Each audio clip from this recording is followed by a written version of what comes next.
and welcome back to the Eurovoxx Podcast, the place where we will be discussing all things Eurovision. After a couple of months away, we're back! Finally! Now, you might be wondering why we took a bit of a hiatus. Well, I took a bit of a hiatus.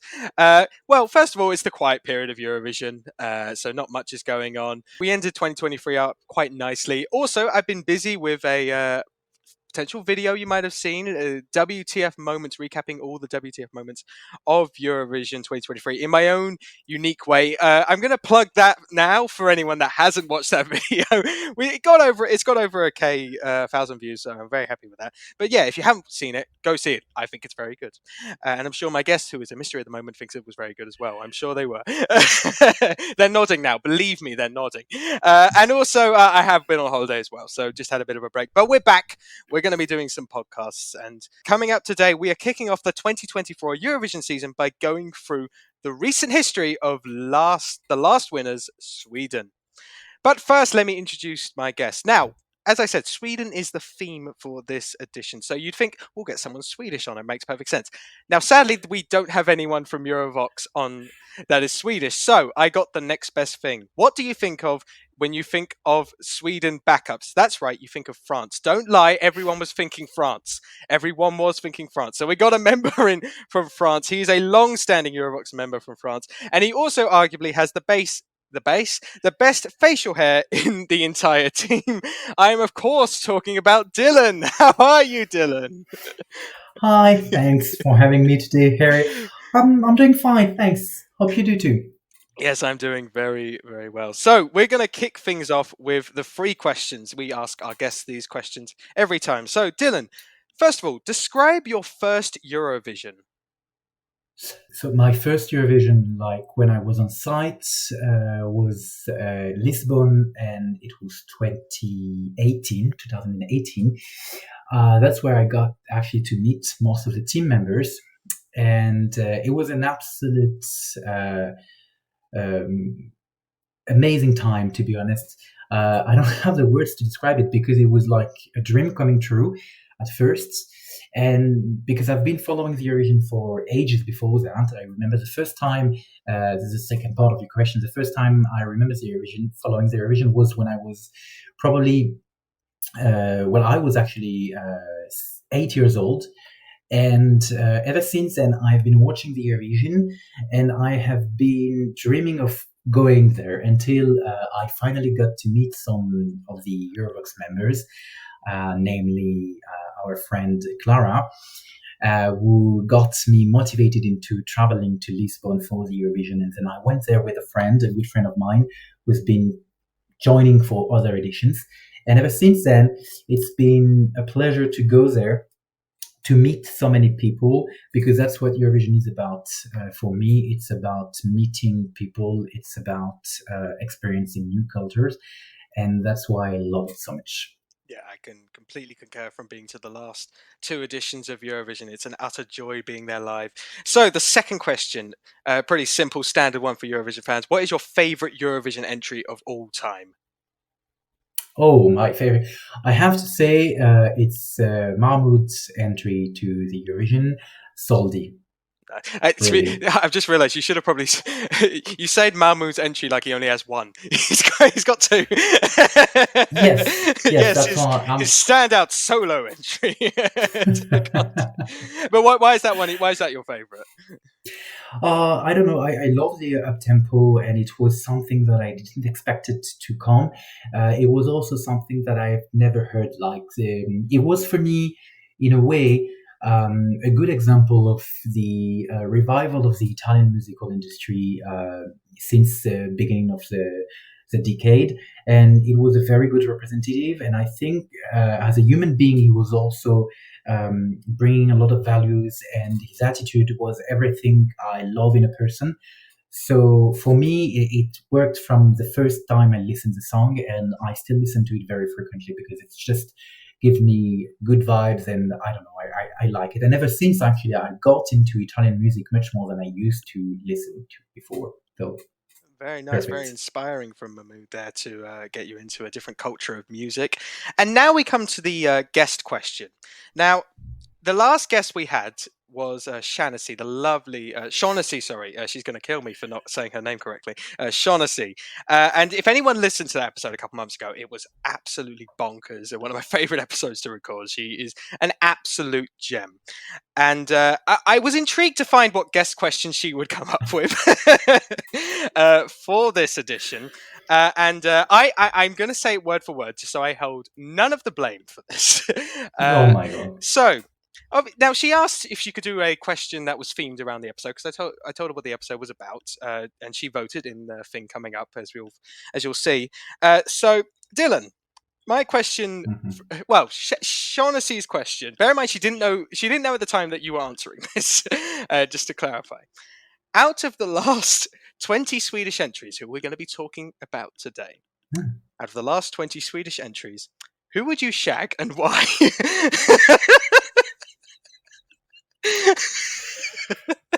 Well, all right.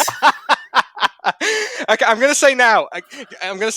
Shaughnessy, if that question gets my podcast cancelled, I will kill you. Okay. Well. Hard to say, to be honest. I think I would go. Well, I mean, it's not hard; it's quite obvious. I think most of the people would choose him. Mans, of course. Mans. I think he would be my choice. Yes. And why?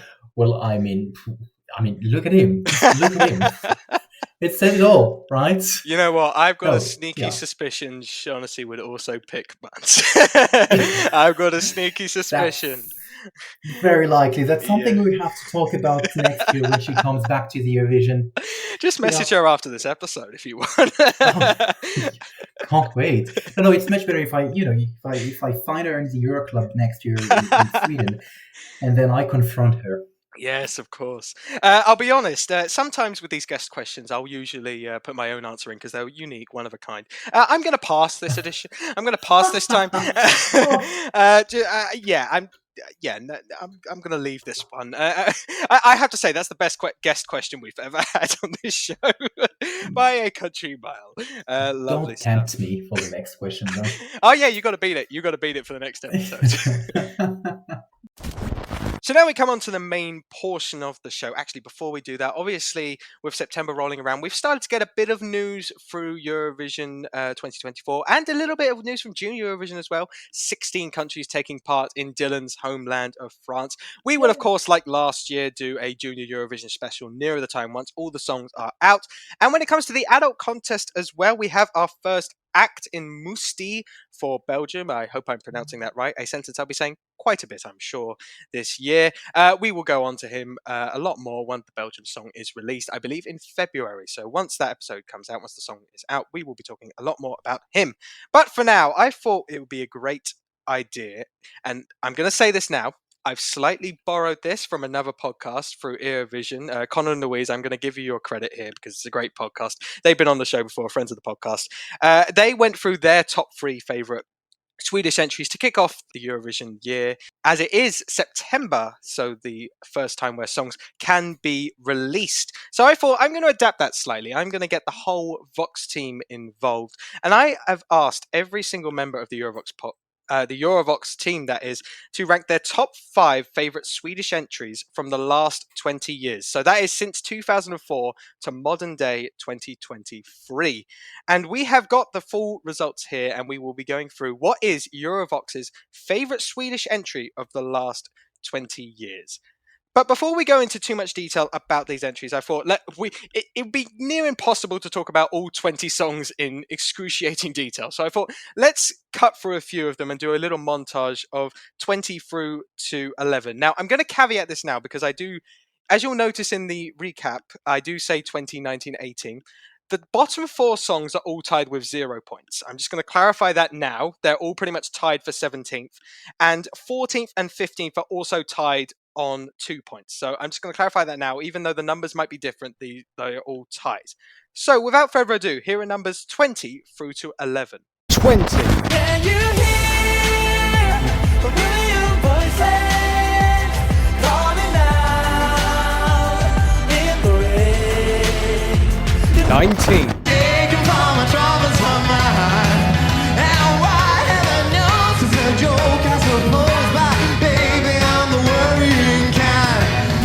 In Las Vegas, in the neon lights, you'll be a star, we can do it right in Las Vegas. Oh, oh. 17.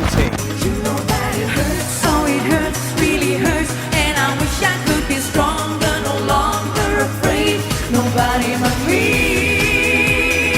16. This is my life, my friend, and this is my time to start. 15. Just trying to have myself a time, so I just don't care if you mind, 'cause I just wanna feel the mood. 14. If I were sorry, I'd give you all the glory. If I was sorry, if I were sorry. 13.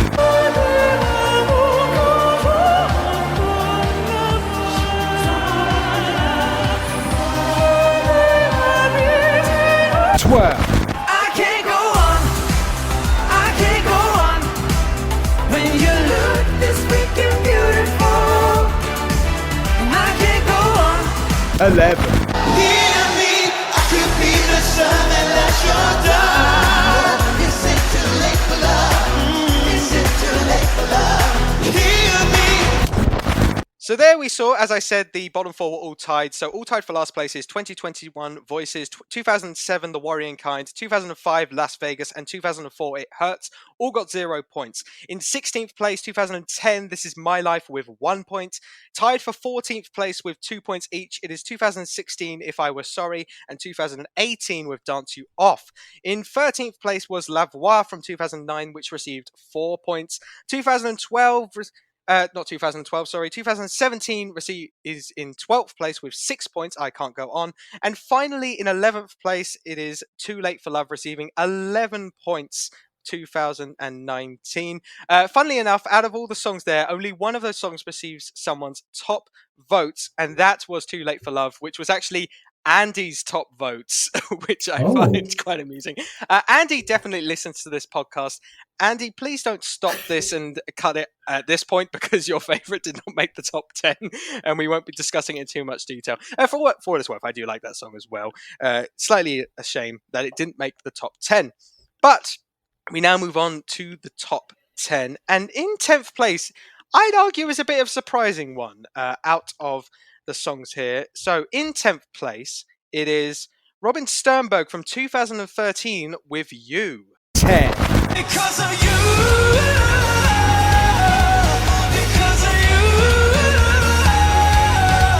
I know that if the sky would fall, I'll survive it all. So that was Robin Sternberg with You from 2013, receiving 12 points, so only one more than 2019. 4 out of the 20 people, I should say 20 people voted in this, 4 of those gave this 1 point. 1 set of full first place points was given by Dom. And weirdly, of all the, high Swedish entries, in terms of placements we have, compared to Benjamin Ingrosso finished 6th, Franz and Robin Benson finished 5th, John Lundvik also fairly high. This one only 14th in the contest. Despite this, Dylan, obviously you didn't give this one of your top 5, but why do you think that Robin Sternberg, you got 10th place in the ranking? Or just in general, what are your thoughts on this song? Well, to be really honest with you, I can't clearly remember the song. It wasn't in my top at all, and it wasn't in my top either of that year in the Eurovision. So I really don't know what people find in it. What's wrong with you people? Dylan is I'm saying. sorry, yes, please taste, people. It's time to get some taste. So no, but maybe it's a tempo. I don't know. It's just random to me. Honestly, it's not something I like. From what I remember from the song, it is that it did quite well in the Melody Festivalen back then, but after that, it wasn't like a hit in the European musical industry. It was just, to me, it was just a random pop song, and it didn't really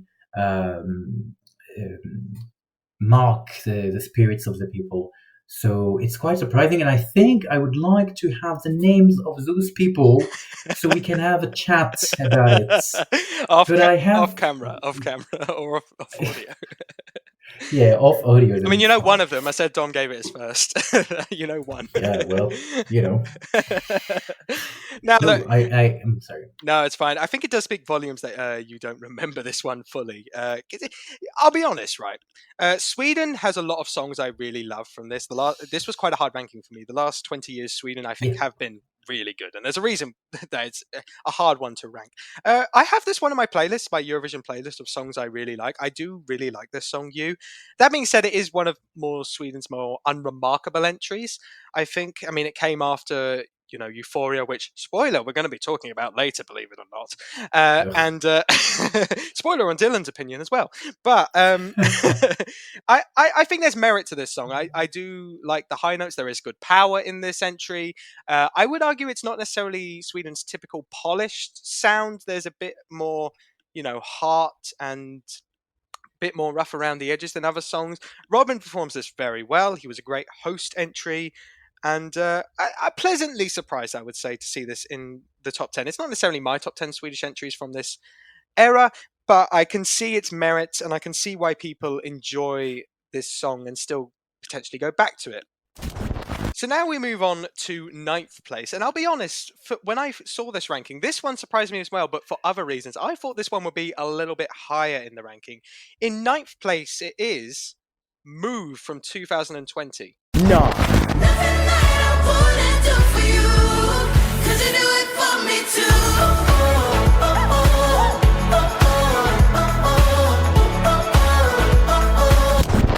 So that was the Mamas with Move from 2020, obviously the cancelled edition of the contest. 5 people out of 20 voted for this one, and no first places. However, I will say I gave this 2 points.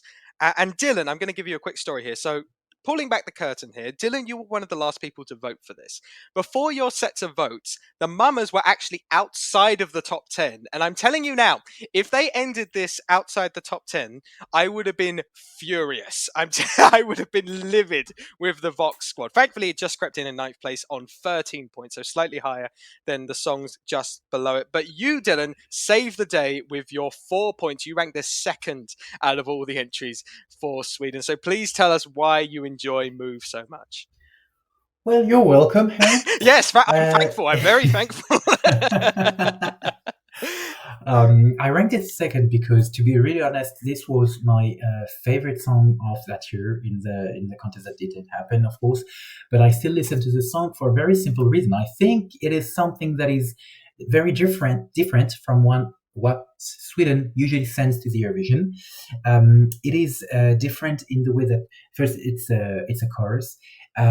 These women are also showing some diversity on stage.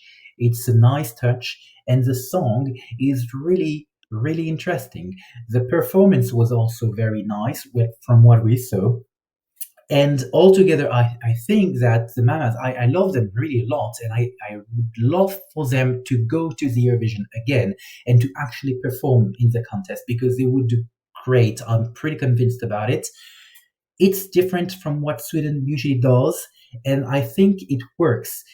When we talked a bit earlier about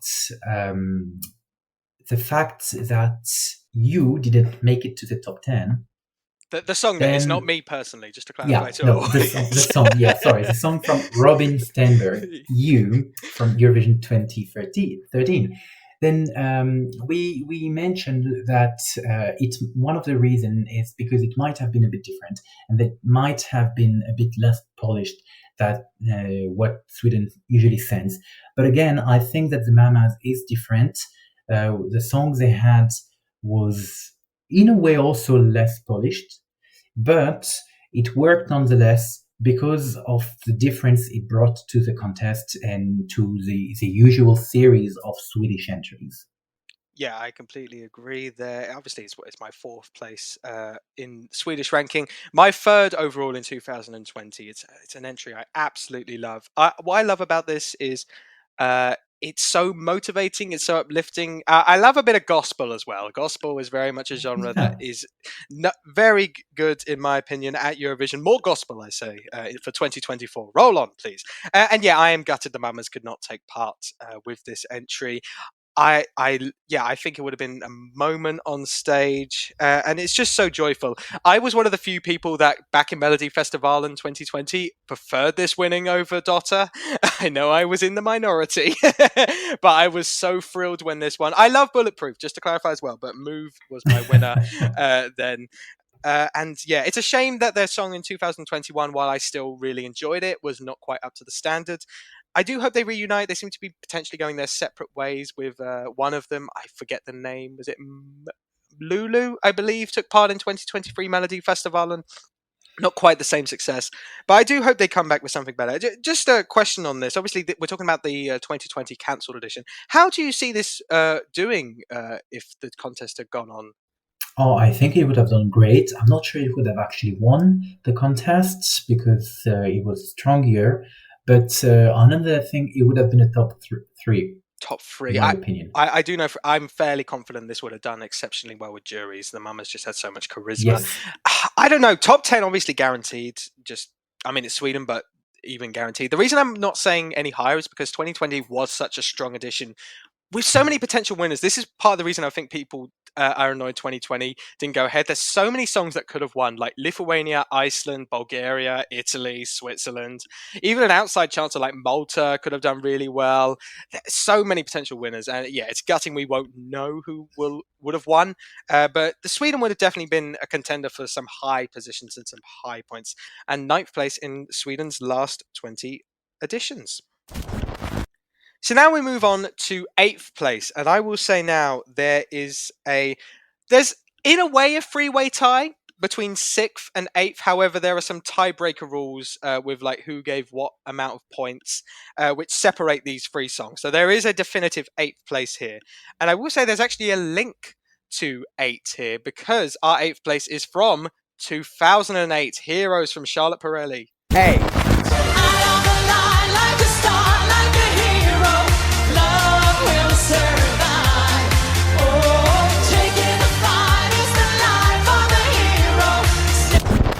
So that was Charlotte Perrelli with Hero. I realised I accidentally said Heroes. That is a song that is coming up later in the show. Definitely, they really should have organised that better when coming up with song titles, just to make it easier. Come on, man, seriously. But that was Charlotte Perrelli, obviously ex-Sweden winner with Hero. Not the song she won with, but on 21 points that ended up getting. So we're getting a bit of a jump between 13 and 21. 9 people voted for this song, almost half the field. One person gave it their full 5 points, and that was Clara gave it their first place. And meanwhile, Dylan, you actually gave this 3rd in your ranking. Now, weirdly with this one, this is actually, in terms of the top 10, the song that placed the lowest in the actual contest in 18th place. And actually, in the current system, or at least the system that preceded it in 2010 to 2022, this wouldn't have qualified, which is stunning to me because... I mean, Dylan, explain why is this in 8th place and why do you love this song so much? No, don't worry. I wasn't going to ask you to explain why this almost didn't qualify. That's a stupid question. Yeah, that was my concern. I was like, I have no idea. No. Explain your joy. Explain your joy for this song. I love it because, well, first of all, I love everything. Well, not everything, but most of the songs from Charlotte. I remember Melody Festival, and I think it was 2012 with the song "The Girl." That was my absolute winner also, and I thought she deserved to win the contest and to go to the Eurovision. But what I love about her is the energy. It's a positive energy. She's a great performer. She has a lot of charisma. I love her voice, and the musical style is something that is easy to enjoy. It's something that brings you joy, that makes you want to dance, to move. It's something that is really joyful. And I remember having seen her perform at the Euroclub in Liverpool, and it was one of the best one of the best guests we had. She really knows how to light the room, and it was just perfect. And to me, she has this charisma that makes you, wants to party with her. So that's why I love the song. What night was she at Euroclub in Liverpool? Because I that was one Some night. some night. I mean, I I remember. wasn't there whatever night it was. So it would have been Was Tuesday. it the Thursday? Might have been the Thursday then, yeah, because I was actually in the arena for semi-final too, so I couldn't make it that night. But I mean, I'm sure it was absolutely incredible. I don't remember, but One of you them, know, one of them doesn't yeah. matter. Hopefully, please return to Euroclub in Sweden. Hopefully on a night that I can be there. Yes, Yeah. and yeah, Charlotte Perrelli, what an absolute legend. One of 3 artists that we're talking about today that have won Eurovision. Four artists. Sorry, I just thought of another one. 4 artists that ended up winning Eurovision. And I'll be honest, despite "Take Me to Your Heaven" being a really good song, this is my personal favorite Charlotte Perrelli entry.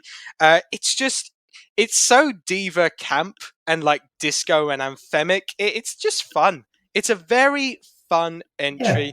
I'd love to hear this more at Euroclub, to be honest. I didn't hear this enough when I was there in Liverpool and just in previous ones. Needs to be more. I know there's some good Swedish entries. I know you played LOREEN a lot this year, 2023.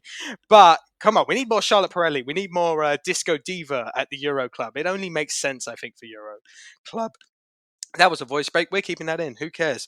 But the reason I love this, well, I didn't give this points, but I do love this song. As I said, so much fun, so much charisma, and Charlotte Perrelli just knows how to sell a song. Even any song that she has, no matter how much input she's had in it. I'm not saying she doesn't have input, but like it could vary. But like she just sells it. She knows how to sell a song. She knows how to look good while selling a song as well. And yeah, quite frankly, I'm completely surprised that this almost didn't qualify. I believe it was due to the televote that this almost didn't qualify. Thank you, juries. I'm sure that's not a popular saying in 2023, but thank you, juries, for saving this and getting this in. And deserved in 2008 as well, which I think for some people they like that year. I think it's a bit of a weaker year personally. This deserved a bit higher than 18th. For me, I'm pretty sure this came lower than like the Pirate song and Divine from France, and just a lot of other songs that weren't as good as this, in my opinion. But yeah, 8th place in our ranking of Swedish entries. So now we come on to 7th place, and again, this is sort of tied with 6th and 8th, but there is some tiebreaker rules, which mean it's comes in 7th place. Also on 21 points, we go to 2011 with Popular. 7.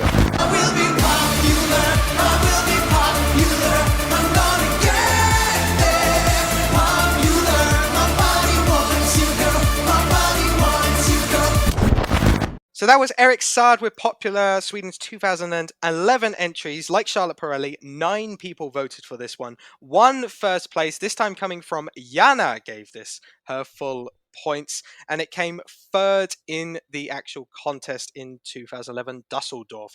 Dylan, this is another one that you voted for. You gave this 2 points, putting this in your 4th place. You're on a bit of a roll with entries you like after that first hiccup with you. Explain why you enjoy this one now. Well, the questions are pouring in, and they seem to be very similar to one each other. Don't worry, you've but only got 5 fine, songs you gave. fair enough. There's only 5 points you gave songs to. There'll be some you don't like in this list. No, what I like about the song is the fact that it was very, interesting. The lyrics were interesting. If I remember correctly, the lyrics are mentioning the thirst for fame and hope to become popular. What was funny about the song to me was first the performance on stage. I love the performance, and I think it did a great job putting it together. And of course, it is something that I like because it's also up tempo. I tend to like up tempo songs, and this one is very up tempo, so that's why I just like it. It's something that I listen to sometimes, but I'll tell you what, it's not the kind of songs that I listen to when I want to be in a good mood, though. It's the kind of song that surprisingly I listen to when I need to cheer me up. For some reason, it belongs to the category of songs that I don't know makes me feel better. Like because I think of the song and the lyrics, and I find it kind of funny. So that's why it's here in my top. Your top 5, yes.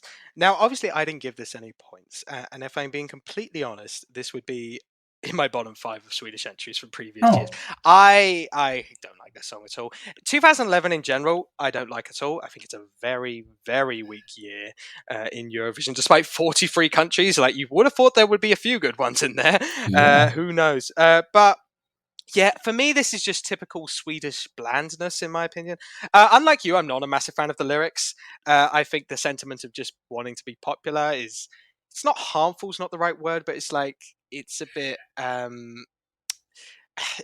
I don't think it's the right message in general. It's like, it's wanting to be more pop.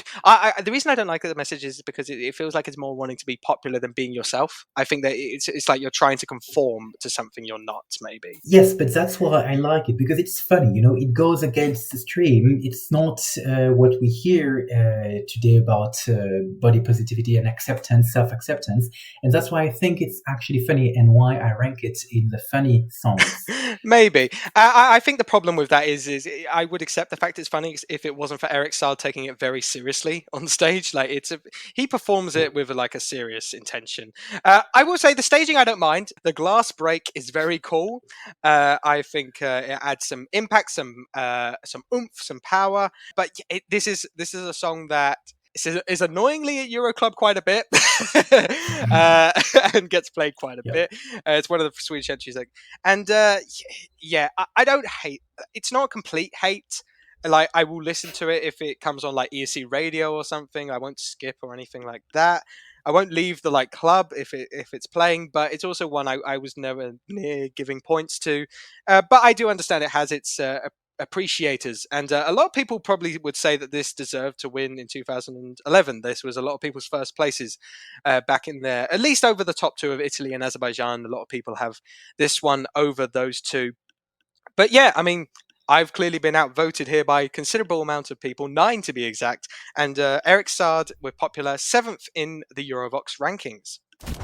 So now we come to 6th place, the bottom half, leading that, I suppose, of the songs we're going to talk about in more detail. And this is the final one of the 3 that is like technically tied, but it's not tied. This does have tiebreaker implications, which is why it's in 6th place. And this is another one where we're going to get a bit cute with the numbers, because 6th is 2006 Invincible. 6.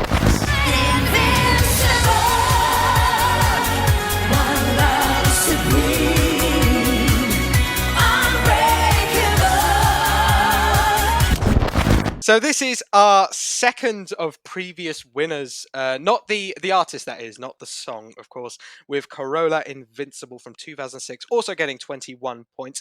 8 people voted for this one. 1 first place, this coming from our Aussie friend Justin. Just to clarify, Shaughnessy, if you're listening, there is another Aussie friend that has given her first place as well. We have more than one Aussie friend, of course. And this came in 5th in 2006. Now, this is another one where both Dylan and I gave this points. And Dylan gave this 5th place, so 1 point. I put this in 2nd place, so this is my 4 points from the ranking. Dylan, this is the highest entry out of the 2000s entries for Sweden. Do you feel that position is justified for Invincible? Oh, I think it is. Yes, yes, yes. Carola and the French Eurovision fan have a history, let's say. So, despite that, I think she deserved the victory, being on this top. I mean, not a victory in 1991, but that's another story we'll talk about later. Yeah. But no, because the song was really nice, and again, the performance on stage was something really hypnotizing in a way. You were caught in it, and it gave you the will to participate, to join her on stage. I have watched the performance again earlier today, just to make sure that she was actually in my top 5, as you know. Yeah. And I, after listening just the first seconds, and seeing the first seconds of the performance, I realized that she deserved to be there, just by the fact that she actually performed so well, and the song was so upstreaming. Uplifting, maybe, is the word you're looking for. Uplifting. Yeah. Thank you. That's the word I'm looking for. No worries. I mean, Yeah, this is the highest entry, as I said, of the 2000s. I'm interested to know if we'd done this ranking 10 years ago, if, the bias of like recency bias played a factor in. But the fact this came sixth, even with potential recency bias, says a lot about the quality of this entry. It's my winner from 2006. I absolutely love this song to pieces. It's the song I will always recommend or like request at Euro Club events.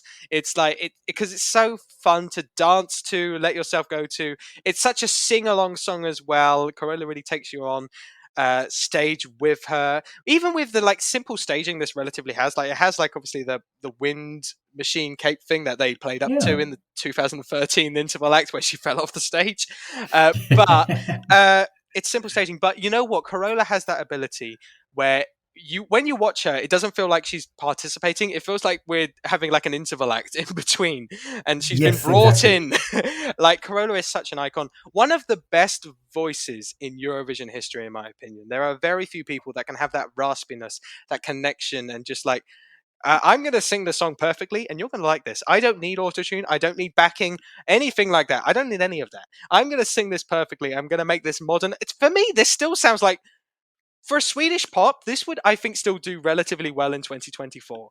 Like, I think this would at least get top 10.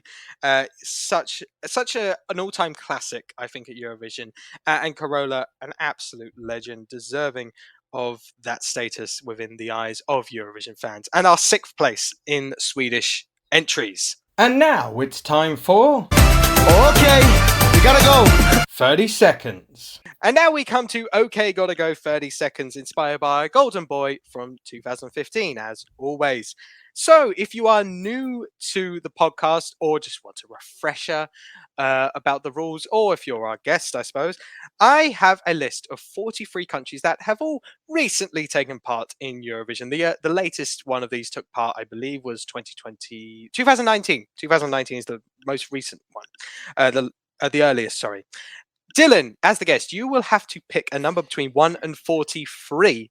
And whatever number you pick, you will get that country, and you have to name that country's entries in reverse chronological order. Now, you can either give me the song title, or you can sing a famous part of the song if you're not quite sure, if it's like a niche language that you're not sure on the name of the song. You will have two lifelines. The first one, country restart. If you are stuck at any point, you can use your country restart by picking another number immediately. You don't have to say you're using a country restart, just pick another number, and we will use that country instead. The second one, year check. If at any point you are stuck on what year you are currently on, I will basically ask me and I will tell you. If you run out of entries at any point, just to clarify, you can only use those lifelines once each.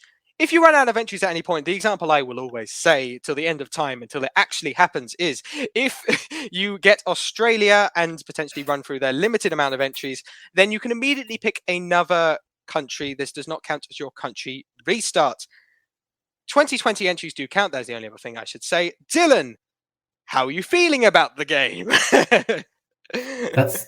I'm quite surprised because a game is something that is supposed to be funny, and this is it's not brilliantly funny. Oh, trust me, it's very funny for me, this game. Anyone that's listened to this podcast knows I love doing this game as the host, where I get to watch everyone do this game. Let's do a quick leaderboard check actually before we go on to this. So 14 people have taken part into this. At the lower end, there's quite a few ties we have to sort out, I'll be completely honest. So tied for 12th place with 1 point, but used a lifeline, is Louise from Eurovision, Nick, and Sarah. Then tied for 9th place, all on 1 point, but didn't use a lifeline, it is Jess, Sanya, and Shaughnessy. Then we get to people that actually got more than past the most recent year. In 8th place with 2, it's Yana. Tied for 6th place, it is Dom and Twan with 3. Tied for 4th place with 4, it is Connor and Dorota. In 3rd place with 5, it is Roy from ESC United. Connor, by the way, from Eurovision, I should say. Roy from ESC United, 3rd on 5 points. 2nd place with 6, it is Polly. And then the overlord of this game, since he took part in this on the 2nd episode, in 1st place with 11, it is Stuart. No one has even come close to that since starting this game. Yeah, fascinating to see if Dylan is the one to break that record. Well, clearly not, Stuart. If you hear us, I No, will no, no. leave the Have crown faith in to you. yourself. Have faith in yourself, Dylan. So, your time will start when you hear your country, and your time will end when you hear the following. Okay, hit the end. So, Dylan, can you pick a number between 1 and 43? So I'm gonna go with the number 30. 30, 50 is that. No, 30, 30. 30, not 50. 30, 30. Okay, I'm getting your list of countries up. Ignore my knowledge of numbers, Dylan. Anyway, you will have focus. You need to focus. 30 seconds to name as many entries from country number 30, which is Russia. Go. Oh my God! So Russia. I don't even remember when this actually took place. It was Malaysia. I need the song title. I need Oh, the song. Russian woman. Yep. Russian woman. And then it was something in 2019. That was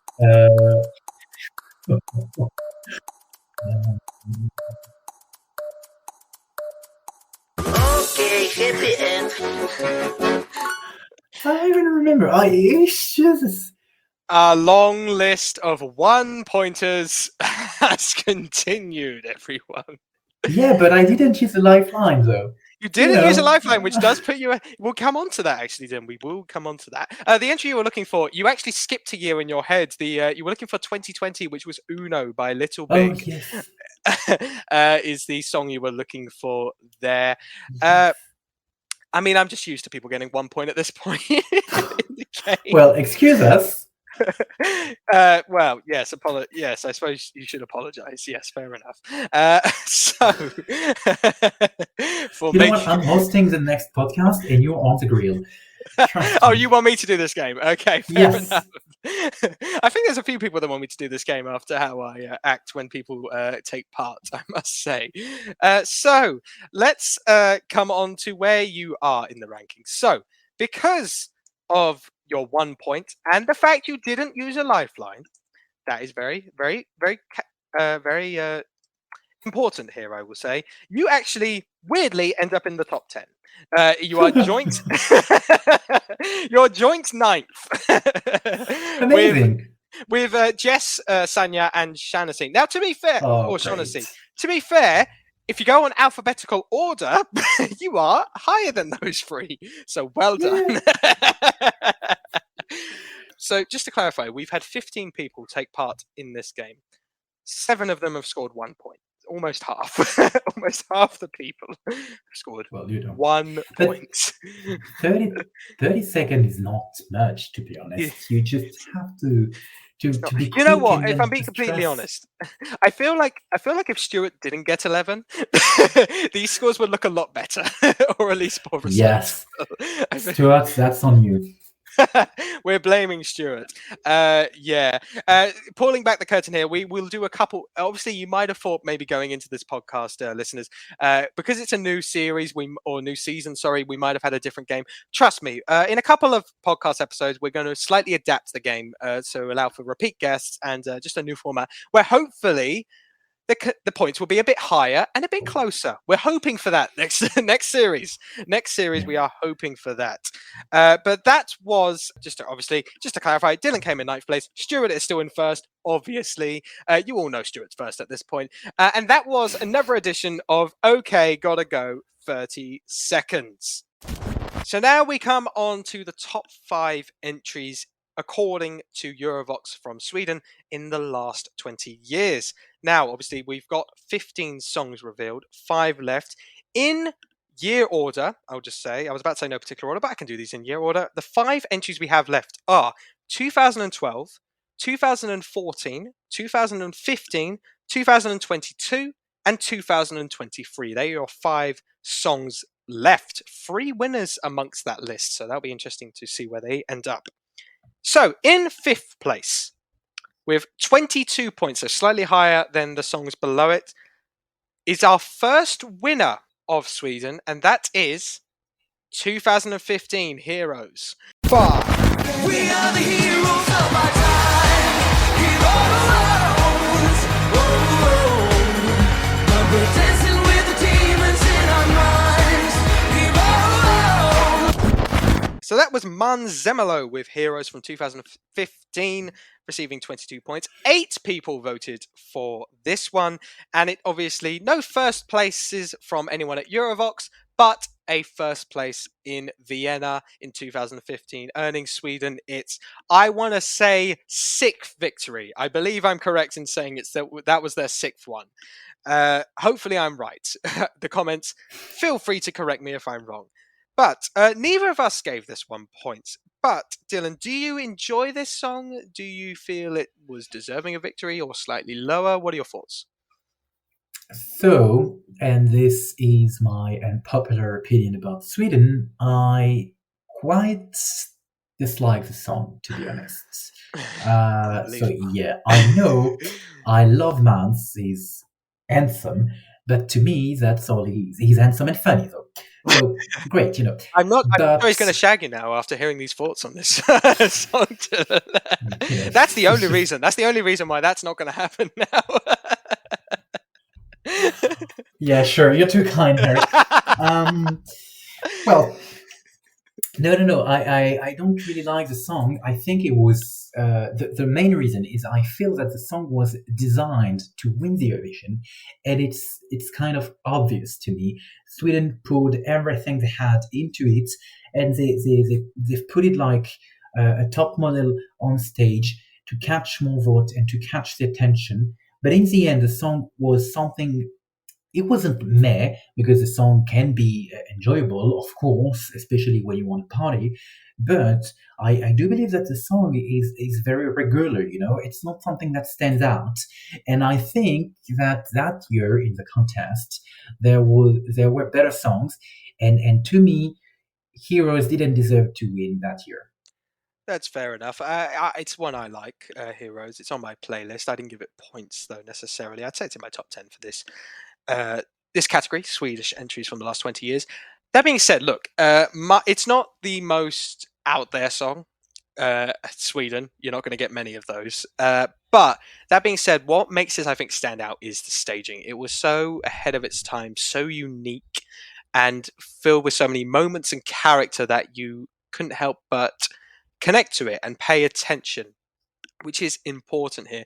The Swedish style is always quite jury bait. Always the juries are going to gravitate towards it. So there was no surprise here that their style, which was done very well in this song, connected with the juries, and it got a lot of points from them. Mans, very charismatic guy, knew how to perform this very well. And also it's a song that I feel in 2015 suited the style of music going around in mainstream pop perfectly. I think it was really modern for its time. It's not so modern now, I don't think, but at the time this was a song that was very connected with people in the charts as well. So yeah, I it's not my winner. It's not my winner from 2015. That would actually be Estonia, Goodbye to Yesterday. On a side note, Yes. love that song. So good, so good. One day we'll do an Estonia episode. I'm sure. Maybe not. We might be running low on episodes for Estonian entry. Anyway, I digress. But yeah, I think this is still a very quality song. I thoroughly enjoy it, and it's a song that, fun fact actually, if we're going on points, because we've got a couple of other winners coming up, if we're going on points from the last 20 years on average, this is technically the best Swedish entry, if you go from average and dividing from like how many points they could have got. So you got to give it credit there, and a 5th place finish in our ranking. So now we come on to 4th place, near the top of the leaderboard now. And there's a bit of a jump here. Mans had 22 points. This song, 35 points. So a bit of a jump here in our ranking. So in 4th place, it is 2014 Undo. 4,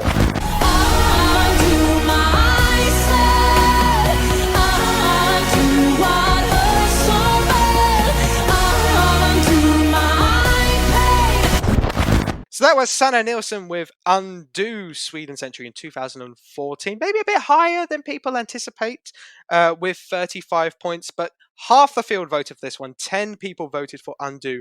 And actually, this one had 4 people put it in first place. It was Daniel, Samuele, Fred, one of the new guys in the Vox squad, and the person to my left, or just that I'm speaking to through the screen here. I've just realized I can't see the screen, so left means naffle in this context. But Dylan, you gave this your full set of 5 points. Why is this your favorite Swedish entry of the last 20 years? The vibes, simply the vibes. I love to listen to the song. It always puts me in a good mood, makes me want to dance. And I don't know, it's just music is supposed to communicate vibes and emotions, or feelings. And I think this one does it perfectly. It's the kind of song that is very communicative with the listeners. And in the end, it is something that deserved to be there in our top, I think, just because of what it provides to people. Good vibes. Good vibes. Well, sad vibes as well, to be fair. It is a ballad as well. No. It is a ballad, but it's a ballad that has a very, very powerful meaning. And I think that in the end, it's easy to connect to the song and its lyrics, So somehow, despite being a ballad, I usually don't like ballads, to be really honest. And well, you've seen it through my top. It's the only ballad I have here, and usually I rank ballads quite low in the Eurovisions. But this one is communicating, is giving something else, something it's easy to connect to, and that is very driving. Very driving. It's such a good song. I'm so glad to see this high up. I also gave this points. This is my 3rd place of Swedish entries and my winner of 2014. It's so good. But people are not a massive fan of this compared to like other maybe Swedish entries, and I feel like my sentiment can be summed up by a clip I remember seeing of Matt from ESC United, another great fan channel in the YouTube scene. He was reacting to Swedish entries, and when Undo came on, he said, "Undo, that's my song. Don't you dare criticize it." And that is how I feel about this as well. Don't you dare criticize Undo and the power that this has. It's such a Sanna Nilsson, an amazing vocalist, great charisma on stage. She really feels the song. And this is another song where it doesn't feel like typical Swedish. It feels a bit more with more heart. It feels a bit more unique and very powerful. And the thing I love about this, that one staging element that can always get to my heart very quickly is good lighting. The lighting in this, my words, I love the shot near the end of the performance or just in the chorus where the lights are panning out this circular device and surrounding the audience. It's just so beautiful. Like, absolutely love one of my top 5 like shots or like staging moments in recent Eurovision history. It's so good. And yeah, 3rd place, this came in Copenhagen. A really strong top 3. Let's not forget that. Austria, Netherlands, Sweden, really strong top 3. Any of those could have easily won the contest. And yeah, Sanna Nilsson, fantastic entry. Would love to see her in Melody Festival again. She hasn't been in there in a while. It would be a fantastic time to see her. Maybe with this style of entry, she's had a couple of duds in Melody Festival before this song, I must say. But something more along the lines of this, the cream of the crop for Sanna Nilsson. And yes, Undo our 4th place in Swedish entries. So now we come on to the top 3, our bronze medal, and left to perform or talk about, I suppose, is 2012, 2022, and 2023. So there are 2 winners in there, both by the same person. She's quite good or popular amongst fans, believe it or not. And in 3rd place, it is another winner. It's our 2nd winner. So it is coming from LOREEN, and that song is Tattoo 2023. Free.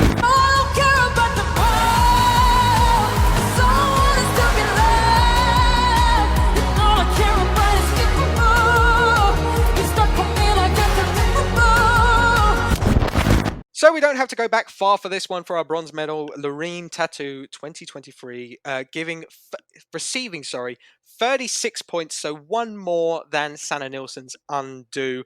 11 people voted for this song, with 3 first place finishes from Twan, Polly, and Shaughnessy. All gave this their full set of 12 points.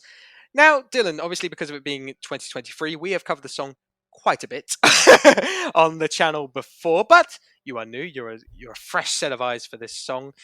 What was your thoughts on Tattoo and this being the winner of this year's contest? The face is painting 1,000 pictures, I'm going to say now, because you can't see it, but the face when I'm describing how it won and how it's done here it paints 1,000 pictures. Do illustrate with your words. Okay, I will try to do my best. So, to be completely honest, at first, when I first listened to the song, I didn't like it more than that. I mean, it was a nice song, of course. I understand why people like it. It wasn't just in my favorites. And I think I was also biased by the fact that LOREEN was announced as the winner for a long time, So, well, I'm sorry, I'm just human, and when you try to, I had the feeling that I was forced into liking the song, and that's why at first it didn't work with me. Also because LOREEN, when she won with Euphoria, Euphoria never became like a really popular song in France.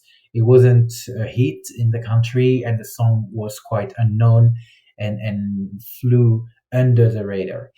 So I didn't have much of a culture about LOREEN songs and her character either. So I was quite surprised to discover her a bit more, I would say, and I didn't really get into it. Now, I was very disappointed also that she won, because she won over my favorite, which was, and this is a very popular opinion, Cha Cha Cha. Very original. Really? Here. I'm sorry. Really? Yeah. Have you heard the song? I have. You know what? That didn't cause any controversy when that came second to LOREEN. None at all. Yeah, I must live on another planet. Yeah, But very weird opinion. definitely. But I'll tell you what. Now that time has passed and we have moved on a little bit, the song is actually growing on me. So I know I'm not making friends by saying this. Like, my inner circle is not going to like that, but they are unlikely to listen to this podcast. So perfect for me. Are you not The song sharing is it? growing on me. You're not sharing this podcast? Well, Unbelievable. Promotion, Dylan. French people speaking English? No. I mean, come on. How is it even possible? That's a fair point. That's a fair point. So yeah, the song is getting is growing in me. I like it more and more, but I still think that it is something that was designed for the Eurovision, for the victory, and she won because it's LOREEN. Anyone else who would have won wouldn't have had the same success. And I'm sorry here, I really don't like the performance on stage. It is not something I enjoyed, mostly because I've seen it from the arena, and the perception is completely different when I watch it again on YouTube. It's different. Of course, it looks nice, but it's also a show where you have to entertain the audience in the arena. And I mean, I don't want to be offensive, but I didn't like it. It gave me something like, going with the safest choice, the safest option, not getting out of your comfort zone, doing what you know, and that is easy for you. And in the end, I didn't get the vibes and the chills. So that's why it is not my favorite, and it is not in my top for our podcasts. I'm sorry. That's fair enough. I mean, Sue me, people. Sue me. I must say, the shades that you showed where you said the staging, it's nice. It's nice, the stage. So much sass in that. I love it. And I've been polite, trust me. Oh, you're on a podcast with me. You don't have to worry about being polite, mate. Yeah, there is no boundaries in this show. Okay, for not the complete opposite opinion, but definitely a more positive spin on Tattoo. The listeners of the podcast know I do enjoy this song. I didn't give this points. This is probably my 6th place, though. It was very close to my points. Yeah, I love this song. It's fantastic. Look, it is made for Eurovision. It's made for the win. But at the end of the day, this is competing in Eurovision, and you're trying to win. So I understand the logic behind that. And unlike you, look, personally, song-wise, I prefer another song from this artist that is coming up later. But the staging, I think, is absolutely fantastic. Look, I've also seen this staging live. I was at the semi-final one jury show, or whatever the hell they're calling it nowadays, because there's no juries, but whatever. And look, it loses its magic, obviously, when performed in front of an audience. But the magic that you have on stage is and through the TV is still there. You know what happens when you put LOREEN in that hydraulic press. That's what you get. And the prop, very impressive. It's iconic. It stands out. It's a prop we're going to be remembering for a long time, and that's why it did so well. And that's why I think a lot of people voted for this. Maybe recency bias, but at the end of the day, it did win, so it must have been okay at the very least. And there's a lot of positives. And look, I'm also like you. I prefer Cha Cha Cha. But I'm absolutely fine with this winning as well, and it taking our bronze medal in our ranking. So now we come to the top two. Ironically, both these years end in two. It's 2012 and 2022. It is LOREEN versus Cornelia Jacobs. I must say, between these two, the points aren't that close. There's a 15-point difference between these two. 39 points for second place, 54 for first place. So interesting to see who has won our Vox ranking. In second place, with 39 points, it is 2012 Euphoria.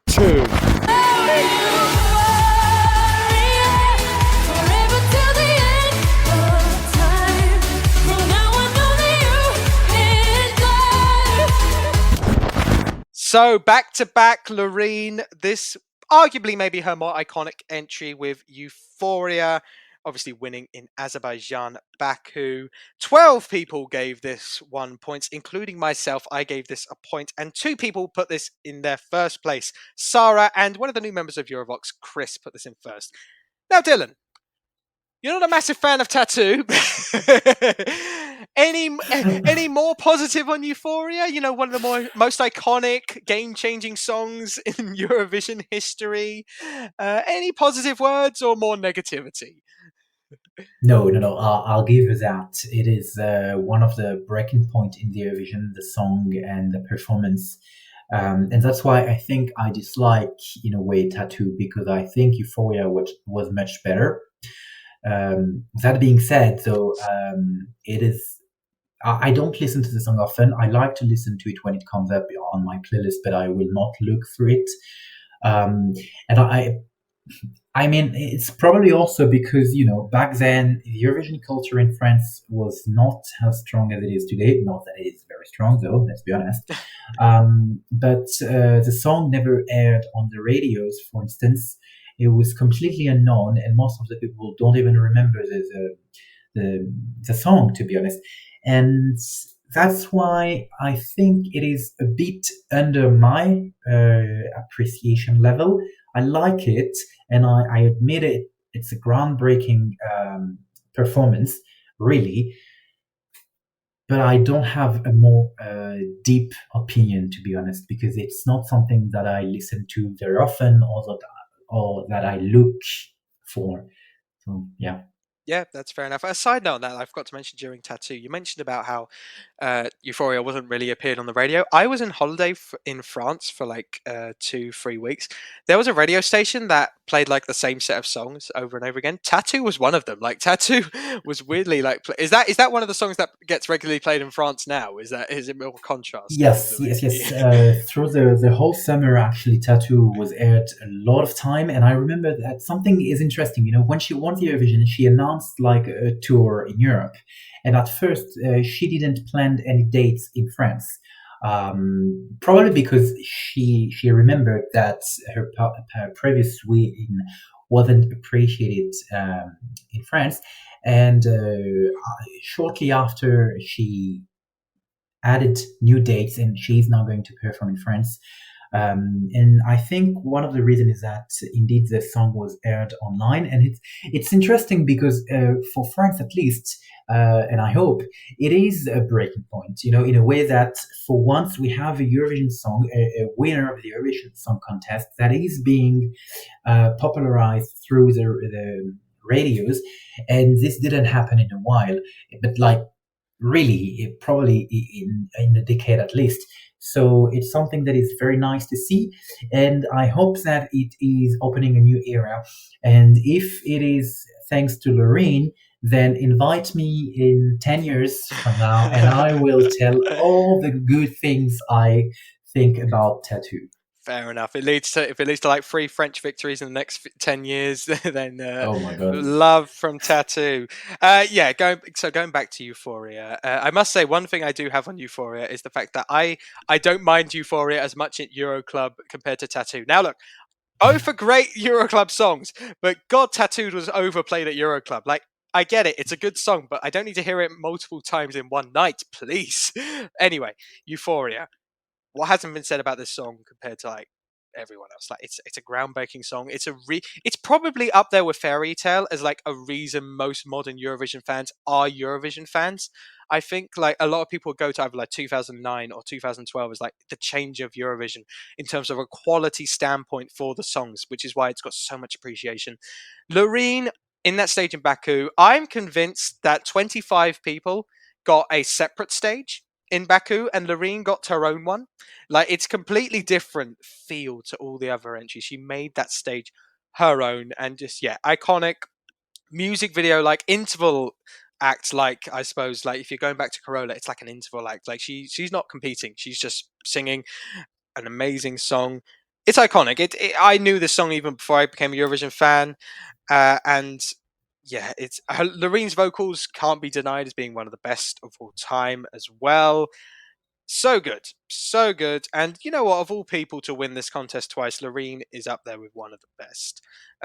Really deserving of that. And our third and final winner of this 20-year period, and the runner-up, the silver place in our Vox ranking.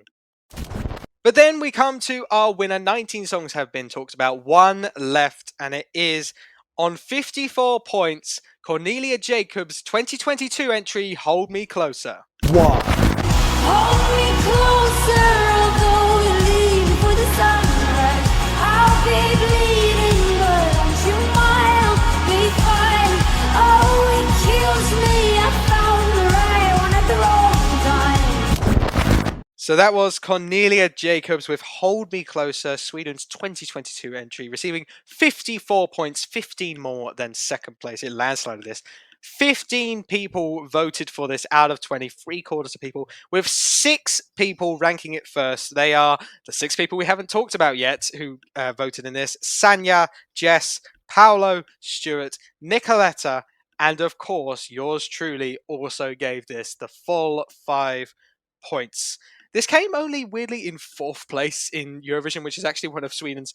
It's not in Sweden's top 5 for rankings in this period, but hey ho. Obviously, look, Dylan, you did not give this 5 points. This was not in your top 5, but do you still enjoy this one? Was this one that maybe just missed out potentially? Yes, it just missed out. It was ranked 6. I love the song. I really do. I listen to it very often, to be honest. And I think it is the kind of song that is also very easy to connect with. I remember being in Torino and having the chance to see her perform on stage. It was really a chance because the way she did it was absolutely amazing. And I really love the song, the vibes that she gives, and I think she was underrated in the contest that year. I don't know if she did. I mean, my favorite one that year, so it was Ukraine.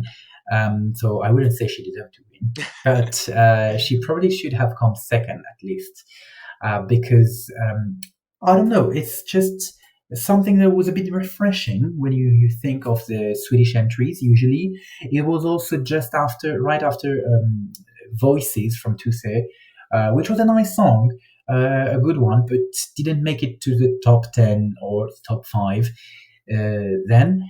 and unlike the previous Swedish entries, and also because it came after Tusse, but also after the Mamas, which was completely different from the Swedish style.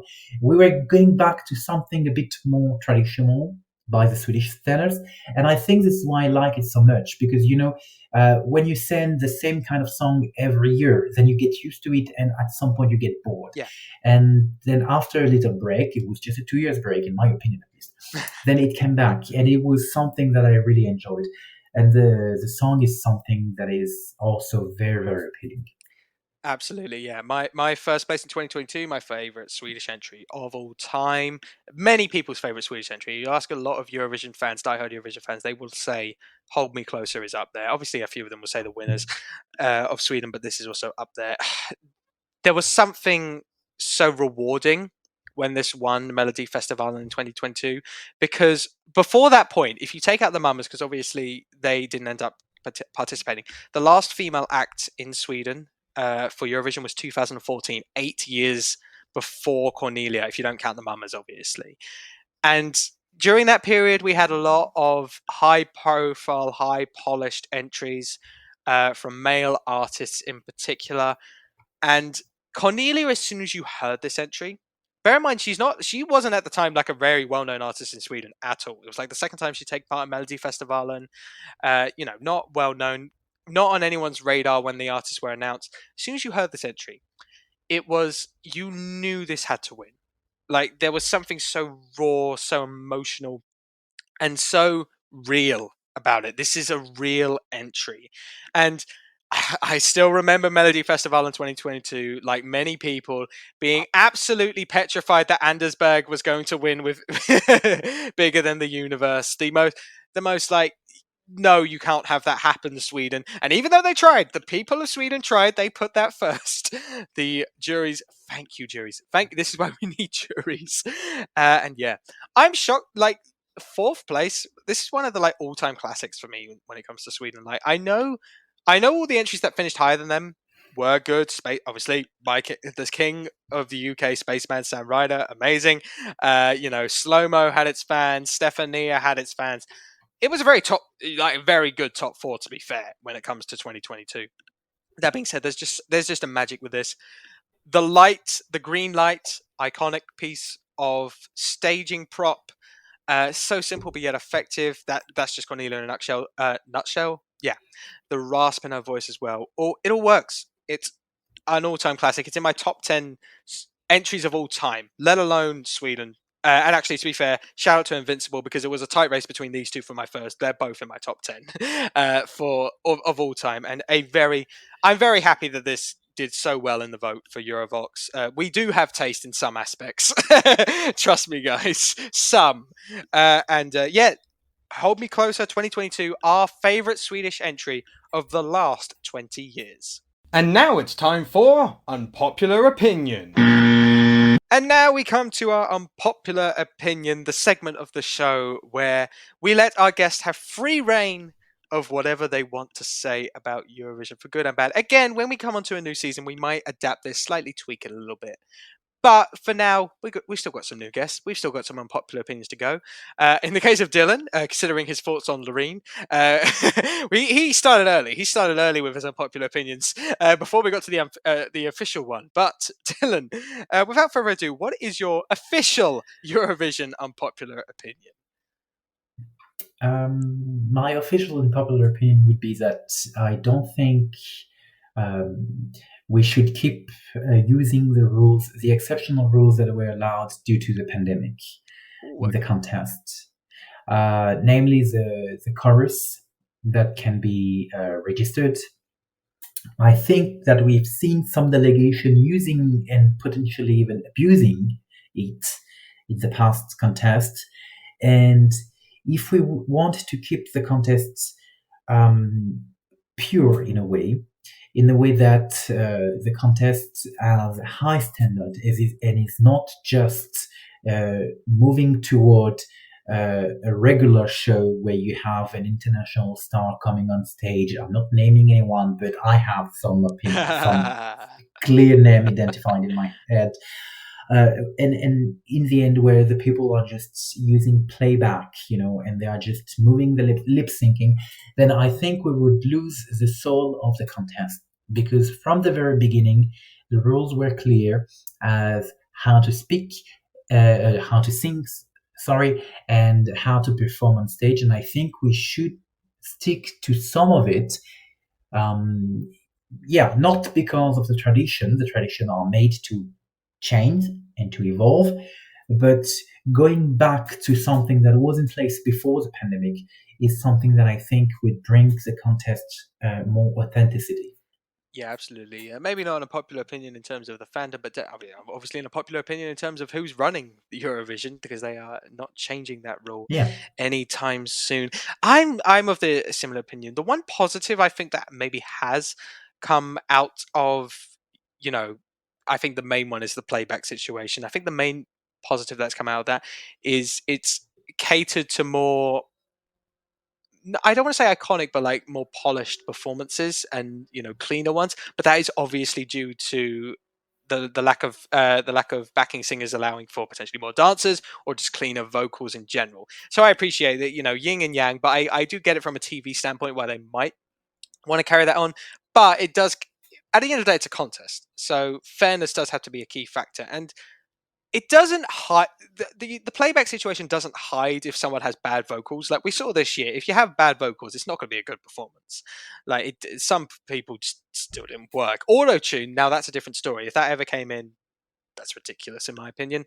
But playback isn't completely terrible. But I did prefer, the feel and just sort of the fairness with the backing vocalists. Obviously, if you go to the 2000s, you always love seeing like 3 or 4 backing vocalists just every now and again just click their fingers to the rhythm. Every 5 seconds, here we go. Every backing vocalist did that. You got to dance along. You got to dance along to whatever. It could be a ballad. We're going to click along. We're going to sway. We're going to do the same thing for every performance. That's every 2000s performance with a backing vocalist. They will sway and move. Very iconic for possibly all the wrong reasons. But yeah, that being said, that because you got a few what ifs then in that case. Like post pandemic, you've got some what ifs of like, what if they had backing vocalists and what if they had to spend money on that and one of their 6 slots, and even pre 2020, where if you had playback with some of the artists that had dodgy backing vocalists, would that impact their chances? Likely. Yes. Absolutely. So it's an interesting point. I lean more to the side of, I prefer just to have live backing vocalists, because I think that there's more narratives creative there potentially and more fun for us Eurovision fans going into the staging as well, from a slightly cynical standpoint. But also, it just makes the contest fairer. And people that have those elite vocals will stand out even more. So yeah, a very fair and popular opinion, maybe not one amongst the fandom, but certainly one amongst the people creating the contest. And that will do it for another edition of the Eurovoxx podcast. I hope you enjoyed this slightly different style podcast. Might do a couple more of these with other countries and guests before the next before some more big news. So Dylan, keep your eyes peeled, and the rest of Eurovoxx, keep your eye peeled for some more votes that I potentially will be needing in the next coming weeks. But Dylan, thank you for being on the show. You have been amazing to speak to. Fantastic guest. Loved having you on. And yeah, please join us. I would say for now it will be bi-monthly, monthly, around that sort of feel until we get some more big news. But don't get me wrong, the Eurovoxx podcast ain't going away anytime soon for 2024. As always, make sure to follow us on YouTube, like and subscribe. Follow us on all social medias that we're on: Instagram, TikTok, Twitter. We might be on Facebook. Well, you'll find what social medias we're on, but definitely on some of those. Make sure to make the Eurovision website your home. And of course, make sure to give this Spotify podcast a rating and follow the podcast. And one final plug from me. I did this at the start. If you haven't watched it already, make sure to watch my video on the WTF moments of 2023. Trust me, it is a great watch. You may be put off by the fact it is 35 minutes. Trust me, those fly by. And I'm saying that from reviews. Honest, I'm not actually just saying that because I promise people have said that. Anyway, hope you enjoy this podcast. We will see you next time. Bye, guys.